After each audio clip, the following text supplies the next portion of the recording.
Speaker is recognized for 1 minute. Thank you very much, Mr. Speaker. I thank the my colleagues. In a few weeks, the war in Iraq will enter its 5th year, causing thousands of deaths, tens of thousands of casualties, causing hundreds of billions of dollars, and damaging the standing of the United States in the international community. And there is no end in sight. The American people have lost faith in President Bush's course of action in Iraq, and they are demanding a new direction.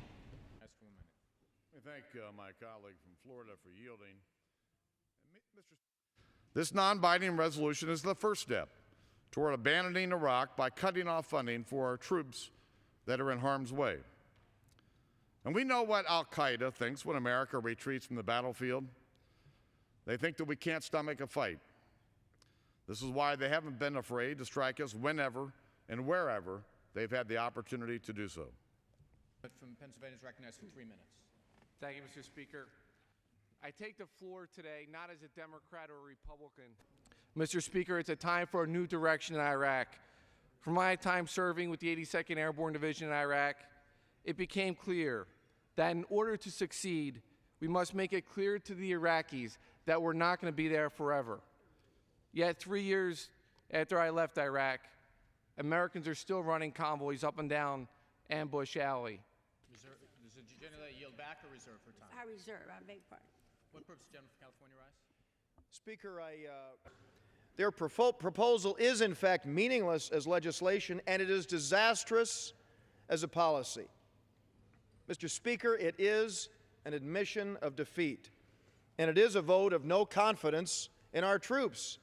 Like it or not, it is a vote of no confidence in our troops. Why? Because it does not provide our troops what they need to succeed. With members of my administration and some of our citizens who deeply care about the future of the country, Laura and I want to thank you all for joining us. And we had two people who actually studied the... Hearing a lot about Iran and whether the government is involved in sending the weapons across or not. Members of the House and members of the Senate have the freedom to go ahead and write their resolutions and do what they want with them.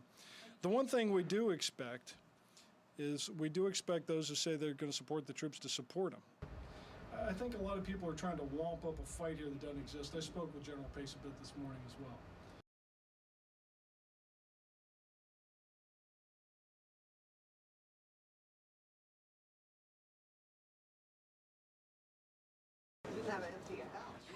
Tony, John has got to go. No. There's weaponry that is of Iranian manufacture that's in Iraq killing Americans. There are Iranians involved. There are Iranians on the ground. Our intelligence indicates that the explosively formed penetrators, the EFPs, in fact, are directly associated with the Quds forces, which are part of the Iranian Revolutionary Guards, which are part of the government. The Quds Force is, in fact, an official arm of the Iranian government, and as such, the government bears responsibility. Over the weekend said that these parts are sent to Iraq with the approval. What he was thinking is, are you trying to lay this at the feet of members of the Supreme Governing Council? Are you trying to lay this at the feet of particular individuals? The answer is no. We don't have the intelligence that makes it that specific. He was trying to be very precise in how he answered the question. Part of the Revolutionary Guard, they're an instrument of the Iranian government. Nobody doubts that. So the question, we're not going to war with them, okay? Let me make that clear. So anybody who's trying to use this as an administration, trying to lay the predicate for a war with Iran, no. We're committed to diplomacy with Iran, but we're also committed to protecting our forces. Let's go back through what we understand. We understand that these weapons came from Iran. No dispute about that. We know the Quds Force has been within Iraq. No dispute about that. We know that the Quds forces are, in fact, part of the Revolutionary Guard. They're an instrument of the Iranian government. Nobody doubts that. So the question therefore becomes, who wrote the orders?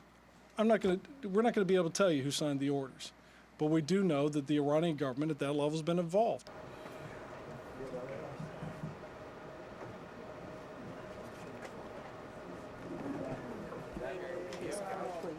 Is